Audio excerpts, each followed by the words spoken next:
A Golden Wake is one of the most interesting games Wadjet Eye ever published by a huge margin. Consider this the fourth black sheep in the family, less so than Puzzle Bots or the New Guys, but more so than Blackwell Unbound. A Golden Wake has the markings of a normal Wadjet Eye release, with a pulpy plot and a focus on city architecture and culture, but it has the added layer of being historical fiction. This game was thought up by Francisco Gonzalez, developed under his old group Rundislav Games, and explores some unorthodox subject matter by having you travel through the 1920s Florida real estate boom. Being primarily made under Gonzalez's direction, it has a different sort of feel and pacing to it, even including gameplay additions you never see in your average point and click. However, while the game does a lot right, there is one glaring issue in the writing that needs to be addressed. It's less the vault of Gonzalez's writing itself, and instead an example of the sort of pitfall you can run into trying to write fictional stories with real people. The game follows one Alfie Banks, whom works for a New York bank as their head salesman. As his co-workers overhear him answering his boss's question about which one of them should be let go, they conspire to frame him in theft, resulting in him being fired. However, he learns of a big real estate project in Florida by George Merrick and decides to head down there and get a fresh start under this ambitious man. As the story goes on and years pass, Alfie becomes increasingly frustrated by how little those around him seem to appreciate his work, setting up dominoes as they start to fall in fantastic fashion. The most striking thing on display here is easily Gonzalez's art, which is much more focused on recreating photography and painting using much flatter colors and a different sort of effect than Chandler's intricate sprite work and expressive designs. It definitely fits this game well, recreating a moment in time with impressive detail, even down to adding people to move around populated spaces. His character portraits are mostly all recreations of existing portraits of real-life people, with his original characters being designed to fit the exaggerated realist style that those other portraits use. Everything pops and creates a cohesive whole with lots of strong blues, plain yellows, mild greens, and concrete grays, focusing less on making breathtaking sights that pop out and more on environments that feel like real places. It gives the game a more laid-back feel, and it fits it fairly well, only changing up the formula in the final acts.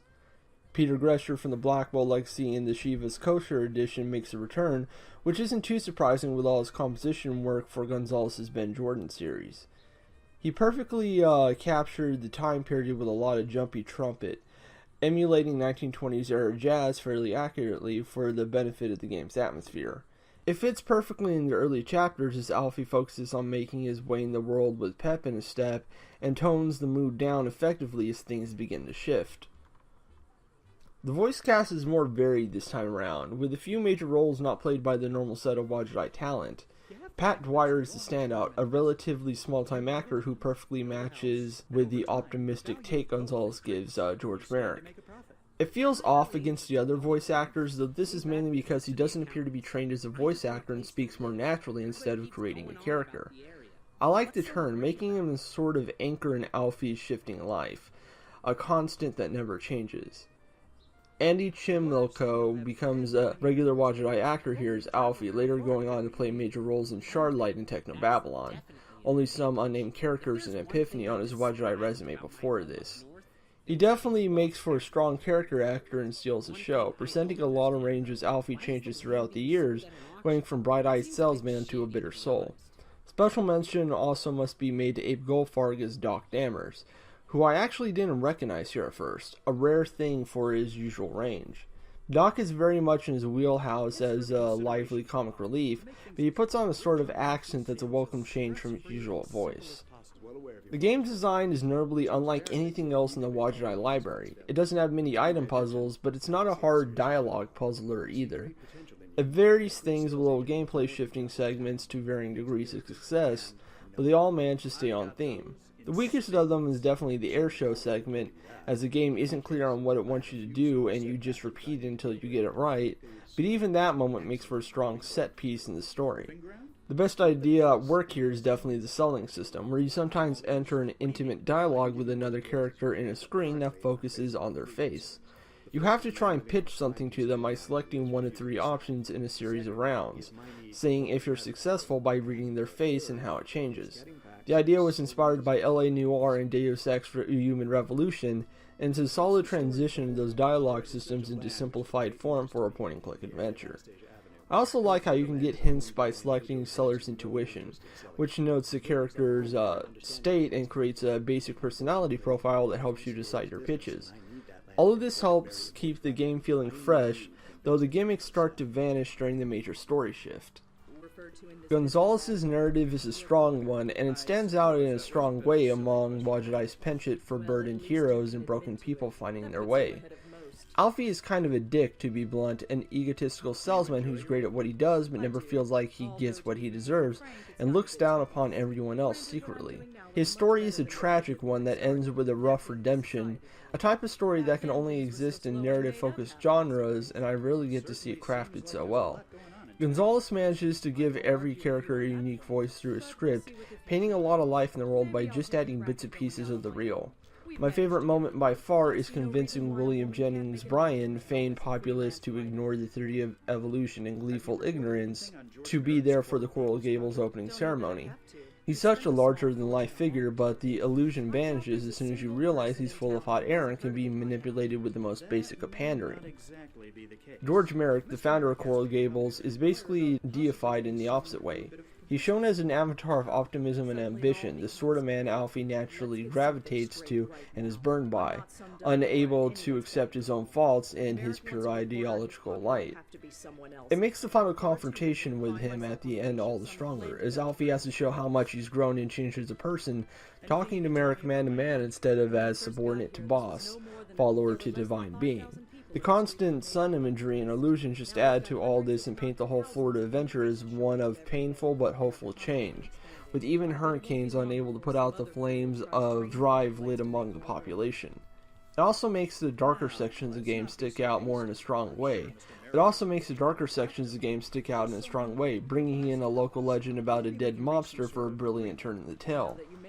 My only real gripe of the story is who George Merrick really was, and I can't blame Gonzalez for missing this particular tidbit. His research in the Coral Gables is fairly extensive, and most records out there paint the exact same picture of Merrick that Gonzalez paints. However, deep in the game's development, a 1995 book called The African American Heritage of Florida was cited on Merrick's Wikipedia page. The contributor added that Merrick envisioned a Miami with all the African American population removed from the city limits, though this isn't entirely accurate. I found a PDF of the book proper and found one paragraph that mentions Merrick, finding that the contributor read the passage wrong. What's actually written in there is still horrible, though. The passage talks about the clustering of black communities in slum areas of Florida due to a mixture of real estate policies and racial public policy decisions. Talk of removing the black population from neighborhoods for the sake of business expansion was tossed around, with George Merrick chiming in during a 1937 Miami Realty Board meeting. With talk of making new settlements outside city limits, Merrick added to the idea and proposed, and I quote, "complete slum clearance, effectively removing every Negro family from the prison city limits," unquote. I've left the link to the PDF in the description, and you can check out page 329 for this passage and look at the end of the chapter for information on the source it was taken from. As far as I can tell, all this information in this section was taken from official sources, including record meeting minutes and an article Merrick wrote for a paper to advertise their business plans. As far as I can tell, this is the only source of this side of Merrick's personality, which is about as official as you can get. The book that collected this information published by University Press of Florida.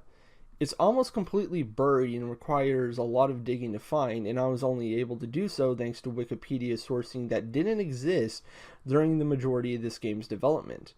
A Golden Wake released in October 2014, and the blurb was added to the Wikipedia page May 5th of that year, leaving almost no time to make any meaningful changes to the game to address the once unknown element of who Merrick was in life. Where this leaves us is easily Gonzalez's best directed game, but also one a tad tainted by a dark history so few of us have no idea ever existed, even though this information came to light in 1995.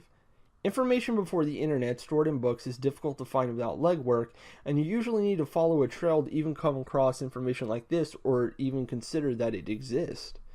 Merrick's racist business plans were discovered and shown in minor footnotes on a much larger subject of Florida's history with its African American community, so the fact that few seem to be aware of this element of his character is hardly surprising. Yet it's still troubling, as it says something disturbing about how we view and learn history.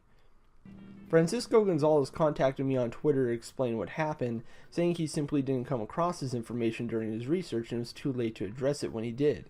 So a Golden Wake is certainly not an attempt to whitewash history, nor was Resonance trying to peddle conspiracy theories. The second game is more a victim of changing times than anything, but both fantastic works do show problems society has as a whole with viewing our own cultures and how they grow. I feel like I accidentally put Vince 12 and Gonzalez on the burner for addressing all this, so I should stress I'm no stranger to believing in incomplete history or failing to notice implications in my own writing. Part of my own struggle of realizing I was bisexual was viewing sexuality, gender, and relationships in different lights beyond what I had been taught, and that took a long time to do, as I had to unlearn countless things. Human beings learn and grow as we live, and we are never right all the time. I'm critical of these works because I enjoy them so much. They're both fantastic examples of what amazing things point-and-click games can accomplish, but not even a mastery of craft or storytelling is free of human folly. This is why there's no truly perfect work. There are thousands, possibly millions in the United States taught that the Civil War was over taxes and not slavery. Our popular stories, no matter how well-intentioned, can be viewed in problematic lights due to their viewers' own biases, like conservatives reading The Dark Knight as support of the Patriot Act, ignoring the far more important faith and humanity theme of the story's core. Even with the best intentions, sometimes these stories can include problematic elements that we simply aren't aware of, but other audiences might be.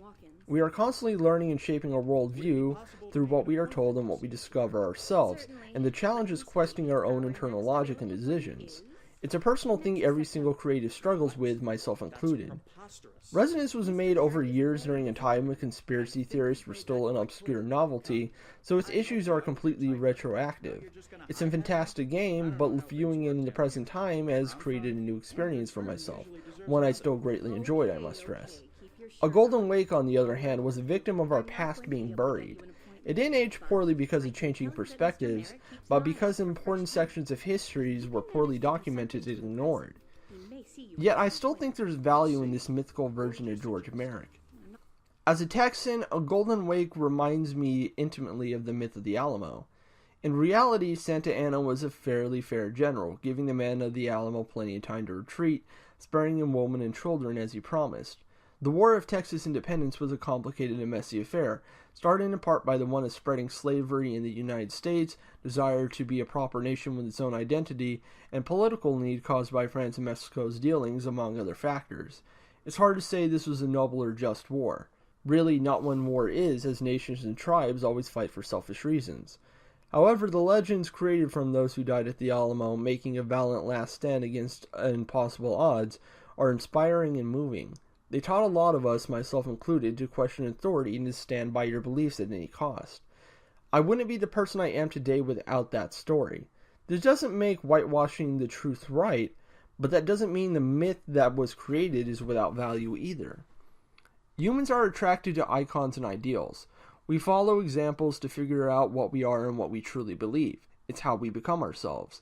The Alamo myth is so strong because while it may have been propaganda originally, it transcended politics and became something out of a fantasy tale. The racist connotations certainly originally intended disappeared in the eyes of children, becoming a story of brave souls doing the impossible for a world we know now. It's important to learn true histories as much as possible, but some myths we're taught aren't invalidated entirely by factual truths. The myth of the Alamo was a story of emotional truth. It has value it was never meant to have before. One of my favorite episodes of The King of the Hill is about history. Hank sees the history he was taught wiped away by textbooks filled with ultimately pointless factoids, including a short Taco Bell history, so he tries to do a reenactment of the Alamo to spread his history to a new generation. It goes off the rails with an ambitious and terrible director at the helm, and he wants to stop it and his own revisions, but he decides not to, understanding that his true Alamo is also a factually false myth. However, he gives a powerful speech in the end of the episode, pointing out one important fact. Quote, "In March of 1836, nearly 200 men volunteered so that Texas could become a republic. Even though they were undertrained, outnumbered, and completely surrounded, they fought on and died for what they believed in, and I always found that inspiring." Unquote. The message is clear. The myth Hank has been told isn't the truth, but that doesn't mean it isn't valid in a way, because the core of it has an important truth in it. A Golden Wake is exactly like this. In real life, George Merrick held the racist worldview that wealthy white men were learned and stood by, and still do to this day in many a case. However, his founding of Coral Gables remains a powerful story because of what he set out to do and what he accomplished. He impacted countless lives for the better, as did Alfie in this story. Merrick burns Alfie because he is what Alfie could never be until the ending, a true idealist and someone who will act for the betterment of everyone around him. The George Merrick of this game is a ray of life who would make the world a better place, and this story is so powerful because that is an undisputed fact in a way. It's not the entire truth, but it is part of the truth. This doesn't absolve the real Merrick of his horrific sins, and it absolutely shouldn't, but the myth created by those he impacted that A Golden Wake tries to show has value. History and myth are complicated. They are entwined at the hip. It's our job to sort them out, but it's also our job to find value in each. Even falsehoods can show us truths worth remembering.